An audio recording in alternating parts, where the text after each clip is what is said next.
Hey guys, welcome back to another episode of 0 to 60. Now, we've done something silly, but before we get into that, and I'm not sure how we're going to title or thumbnail this video, I just want to thank everyone for the well wishes for our mother. She came out of ICU yesterday. She didn't die, so that was good. It could have been worse. She was close to the edge at one point. Yeah, I didn't really want to talk about it because we just didn't know where we stood when I did the other video. And out of respect for her as well, I don't want to give away too much information, but she nearly died on Saturday. It was minutes away. Anyway, let's not talk about that now, because hopefully in a week or two she'll be out of hospital and continuing on. All right, we did something silly. Yeah, surprise, surprise. Car related. Yes, we accidentally bought a car. Now, I do want to... should I take the blame? You thought it was a good idea as well. And look, it's been on our radar for a very long time. Yes. So there's a local auction site here called Grays. They really should sponsor us. We mention them too much. And we've had a lot of luck with Grays. Basically, normally when I buy a car, I'll put a bid on and then I'll forget about it. So I'll put the bid on days before the auction ends. So if it's cheap enough, you win, you get the car. And I put a few bids on every week on a few cars, like sometimes 10, sometimes 20 cars. And 99 times out of 100 you get outbid and it doesn't matter. But I got an email last week saying I won an auction, and I was a bit surprised. I didn't think I was going to win it. But the price was right. It was all good. We thought it was right. Yeah. And let's just show them what it is. Turn around. It's a broken Mazda RX8. Now, well, you say broken, but I was referring to the paintwork. Yeah, okay, yeah. So that's what was visible in the auction listing, and the description was that it needs some paint on most of the panels. Let's just go a little bit further with this, so before we look like complete fools. So we've never owned a Mazda RX-8 before. Neither of us have owned a rotary before. We've driven quite a few. We've actually videoed one on the channel, which was awesome. A car that David wished he bought big time. Big times. In 2000, I think it was early 2017, we tested a Series 4? Series 5, I think that Series particularly one was. Convertible. RX-7 Vert, big single turbo, 13B. It was semi-bridge port, or like a street port on it. Like just a wicked bit of kit, very fast car.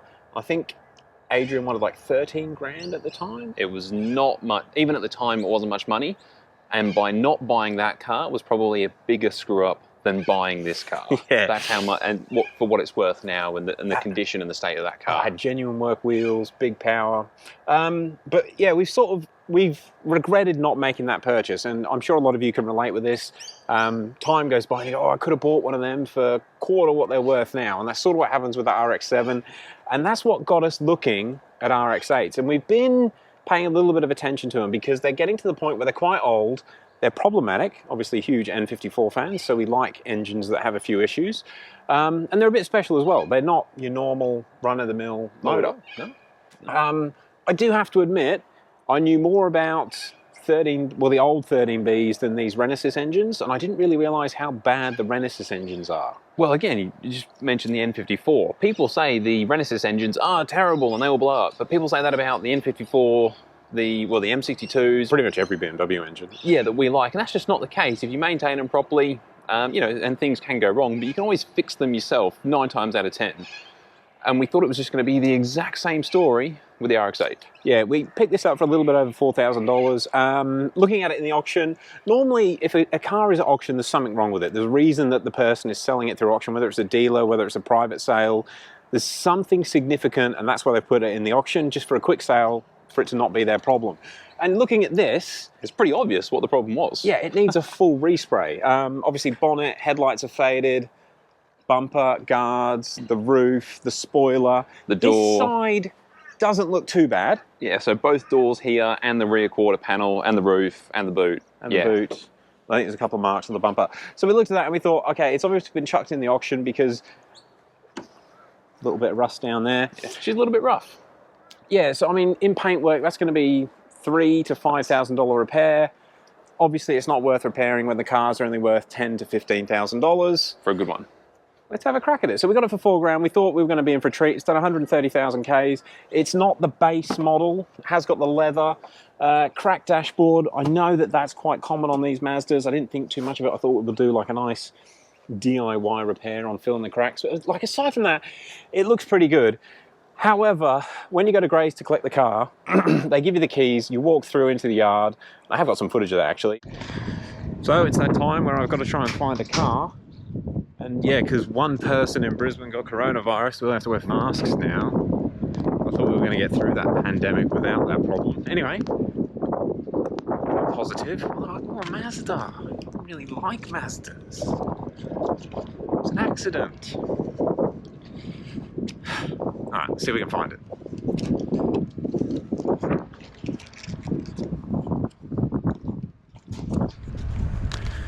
I can see it. There it is. We bought a Mazda RX8 with fucked paint. Ooh. Ooh. Ooh. Ooh. Alright. Oh, it does need the roof. Come into the yard and you start the car up, you put it on your trailer and you drive home. This one wouldn't start. The battery was absolutely dead flat, like 0 volts. So I went and got a jump pack from the lovely staff there and managed to jump start, and it took a little while to crank, but I figured the battery's really dead. Didn't really worry me too much. However, we got back home and had the same problem. I actually had to, all of our jump packs weren't strong enough to jump start it. We had to jump start it off another car, and it was really long to crank, and then it wouldn't start again. Now, unfortunately, due to what happened over the weekend, we haven't had a lot of time to play with this. When I've had minutes spare, like on the toilet, I've been doing a little bit of research on these Mazda RX8s and the Renesas engines and things that can cause them not to start. And if you're a Renesas guy, you know where we're going with this. It seems like a lot of them have compression issues, like a lot. That's what I wasn't really expecting. Maybe it's not the case, but I've got a bit of a worry that this one may have a compression issue. It's, as we've looked a bit deeper into these cars, it would seem that even if you have a good one now, it won't be good forever. Yeah. And even when I thought, okay, maybe it needs a rebuild. I thought, no worries, we'll do it ourselves. It'll be a fun little project. But it turns out that just the parts to rebuild these are astronomical. And if you want to do it properly, you're going to be very close to $10,000 very quickly just in parts by the time you replace housings and just do things properly. However, I'm not going to write it off yet. This could still be good. In fact, we'll start it up now. We'll see how much starts. Maybe it's fixed itself in the week that it's been sitting on charge. But where was I going with that? So we were actually thinking with the Renesas, and I know a couple of people saw this in the videos yesterday, and we didn't really want to engine swap it. We wanted to actually have a bit of a fun car that's not crazy powerful. We can do some DIY stuff. I know you can tune these with software like Mazda Edit, Versa Tuner, and just have a bit of a play with a car that's not very powerful. A good fun car that sounds awesome. It's still a rotary. It's revs high. They've revs 10,000 RPM. Yeah. So that for any engine, regardless of power, is cool. We thought it was going to be a really good idea. But let's pop the bonnet and let's see if it'll start today. Maybe even take it for a bit of a drive. Ooh. Yeah, we've had a bit of a talk over the last few days, and we've had a really, well, when we had the car out, I mean, we bought thousands of cars from auction 10, 15 years ago, 20 years ago, and never really had a real big stuff up. I'm hoping this isn't going to be it, because I mean, it looks relatively tight. It doesn't look modified. I did notice that it has got upgraded coils. It doesn't have the original RX8 coils. It's got what they call the D858 or the LS1 coils, basically. Sorry, 2 seconds. Dave just had to take a work call. I'm going to continue with this because we are running out of light. But yeah, let's see how it starts today. Now, I did try it the other day and it started up okay.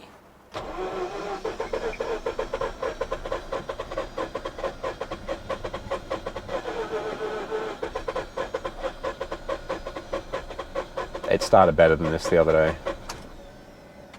All right, we'll give the starter motor a bit of time to recover.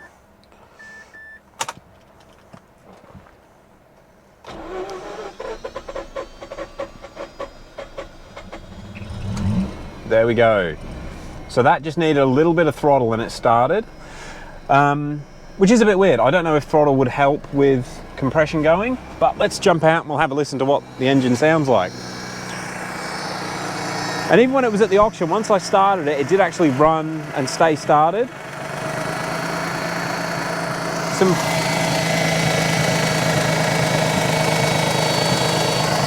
Yeah, I mean, I haven't spent enough time around them to really know what they sound like.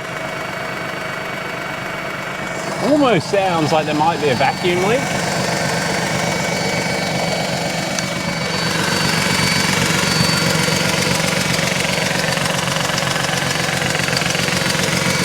That's just the microphone.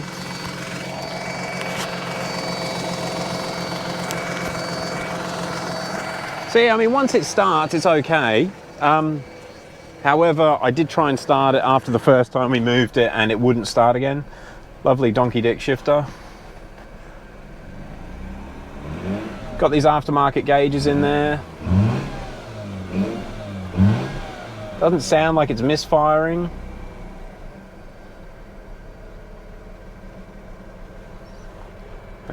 I haven't tried the AC yet.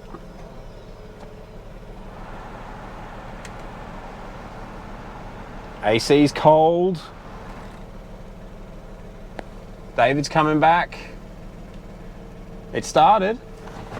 It didn't start the first time, but it started the second time.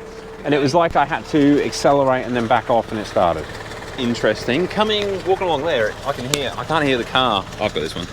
I can just hear, it just doesn't sound healthy. It doesn't sound right. Dave, what do you think? Good to go. Nope. So, we're just trying to work this out. And again, we don't know much about rotaries, but there's like a sound. And there's also like a knock. A very light, like a tap. I don't know. So 2 horrible noises that probably shouldn't be there. Something we should say, it's been running for probably about 2 minutes now. The idle's dropping right down. So it's off cold start. Should we just take it for a quick drive? Yeah. And we may as well bring you guys along for the road. Experience the rotary life. I hope it's a good engine. I hope it's not buggered, because that would really be annoying. Even the exhaust sounds a bit like a tugboat.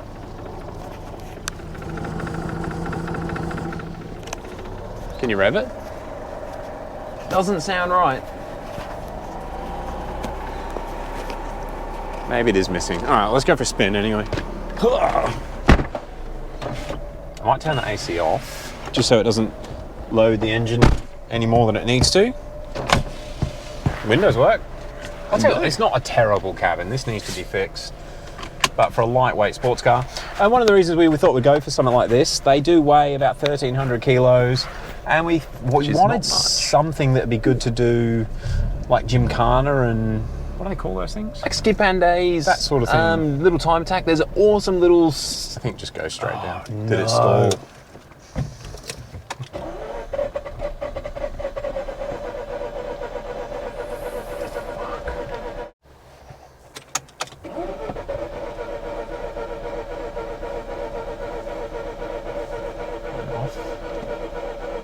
Tickle it a bit.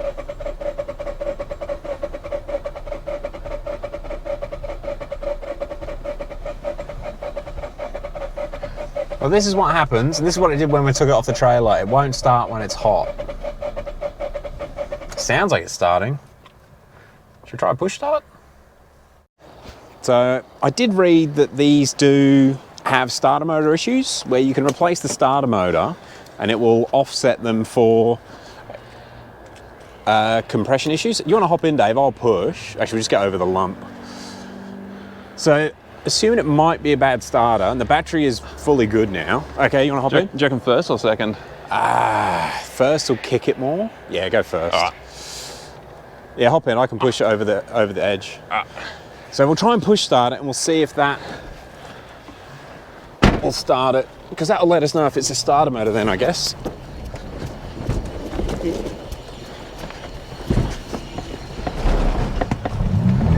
It push started.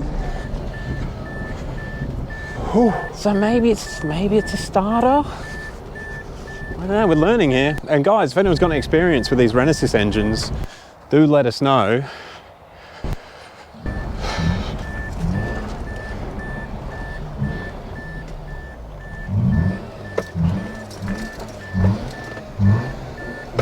Makes the right noises. Nice little bit of intake growl.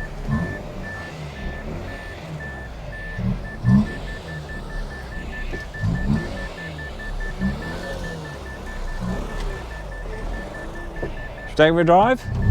Yep. Just got to not stall it. Can you stop moving for a sec? I nearly jumped, but I could see myself knocking my head. All right, so we're gonna keep the revs up. It feels horrible now. Like as soon as it gets to 2,000 RPM, it wants to choke. Oh, really? Yeah, that's 3. Oh. But I'm thinking maybe it's not a compression thing. Okay. Because it started with a push start, which means if the starter was better, I think this battery's good, the way it's charged up. You gotta keep revving it. I don't know, what do you guys think? Have we bought a lemon? I mean, it's not looking good so far. It's got heat into it already. They seem to get warm so quick compared to Beamers. Yeah. Hey, just let it keep revving, keep it revving. All the vitals seem okay. Yeah, so we're a bit unsure how much of a mistake we've made with this. Back to first. Gearbox feel all right? Clutch feel all right? That actually feels really quite good. Yeah, it feels, and it does feel really quite sporty. You can hear the brakes scrubbing from not being used. It's a bit rusty. No diff noises. Oh, they sound cool. We're going not very quick, but it makes the right noises. I think we'll head back because I'm genuinely worried about it stalling. We've got to try and work out why it doesn't like to hot start, or even why it slow starts when it's cold even. I suppose there's one test we need to do. Yes. Do these have traction control? They do. Keep it rev. Where is just to the right near the key. Boom. It's nice and easy. Yeah. I think more revs, eh? All right. So these are supposed to be well known for their handling. Will it slide on the grass? Oh, yes. Oh, big thuds. Ooh. Sounds like there's some suspension issues because it's knocking quite bad in the rear end. However, it does go sideways really, really nicely. But that sounded awful. I think we might need some bushes or all of them. All right, I think this is probably going to be enough of an intro. Oh, it thudded again. Something's loose, maybe. Oh, more revs. I think go straight up to the shed. So yeah, have we bought a lemon? See if it will keep idling. I don't think it's gonna. I reckon as soon as you ready? I'm gonna let go of the throttle. Yep. Stalled. Straight away. So it doesn't want to keep running either. All right, let's get out and summarize on our foolish car buying mistakes. So looking at it here, Dave, it looks quite good. It does, doesn't it? It looks really good. It's low. It's quite. Actually, they don't look small. They don't look as small as they actually are. When you're in it, it feels like a proper sports car. And I've got to say, like two-door coupe is always cool. Coupes are great. But this time, I've got to get in the back. And you just open up the wall. It's a little door. That gap looks pretty small. It doesn't look very. It's easier to get into than a bloody E92. I suppose the back seat is actually quite far back. Okay, I can actually sit up. That's surprising. I mean, my hair does touch the roof. I mean, if there was an emergency, you could take that vehicle. I thought they would be completely useless. All right, so guys, what we were thinking with this was assuming it had an okay engine, was basically get the paint fixed up and then modify it so cat delete, full exhaust, coilovers, air intake, and then tune it and just sort of be a fun little car that maybe owes under 10 grand, that should go up in value over the next couple of years, you know, investments, stonks. Of course. But yeah, handle well, have a lot of fun, be able to actually drive enthusiastically without doing 300 kilometers an hour like you do in some of these Beamers now. Yeah, the Beamers are getting out of control with how fast all of our cars are. So if anyone's got any ideas on what it could be with this, something that we can check or try, because I'm really lost. It almost sounds like there's a vacuum leak, but I have had a fiddle around. I did find, when we first trying to get off the trailer, I found this vacuum line's been disconnected. which I think goes to that actuator there. So I don't know why that's been bypassed. If anyone's got any ideas, I cannot find any.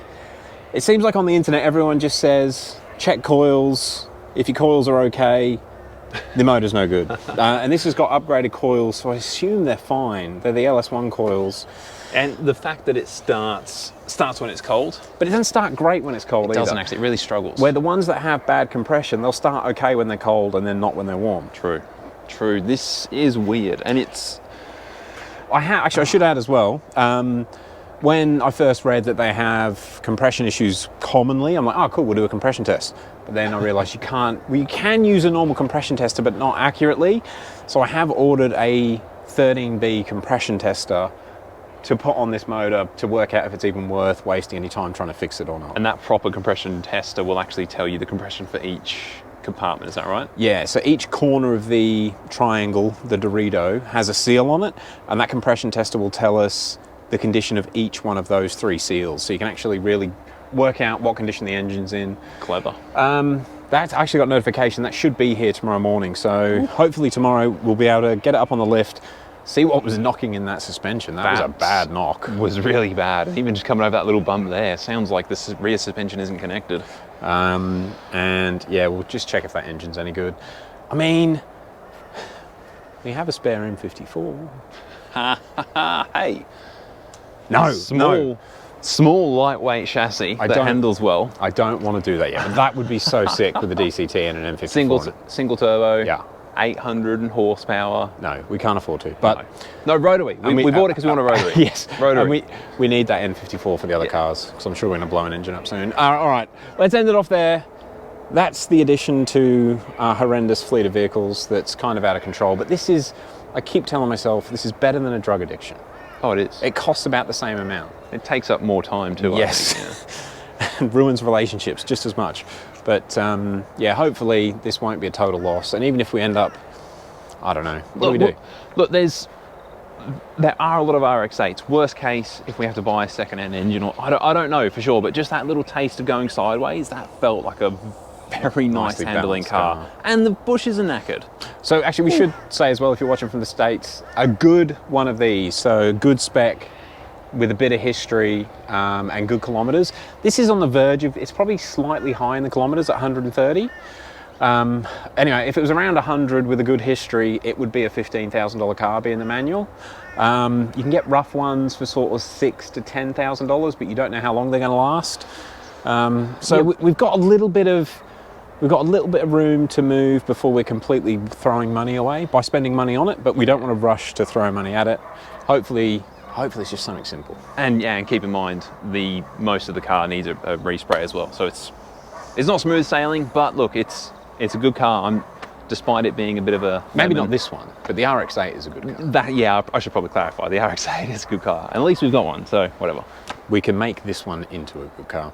And we really, really want to get that Brap, that wicked idle that the rotary is famous for. Yep. Just have a bit of fun and not be going at breakneck speed, which is what seems to be happening with all the other if you vehicles. haven't seen the video on the black RX-7 we did of Adrian's, it is very old and it's laughable.